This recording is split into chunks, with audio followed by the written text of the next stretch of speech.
Sa panahon ng mabilis na pagbabago, kailangan natin ng mamamahayag na handang makipagsabayan.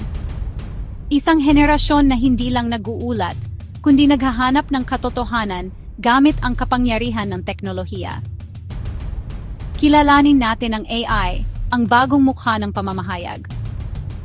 Gamit ang advanced na teknolohiya, ang AI ay nagbibigay ng mas mabilis at mas epektibong paraan ng pagkuha ng impormasyon. Mabilis na pagsusuri ng datos, pagtukoy ng mga mahahalagang keyword, at pag-aayos ng mga impormasyon para sa malinaw at madaling maunawaang balita. Hindi lang sa bilis, kundi pati na rin sa katumpakan.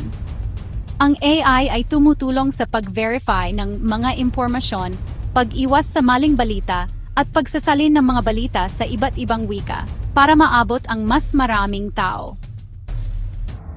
Isang malaking tulong sa mga mamamahayag sa paghahatid ng balita sa mas malawak na audience.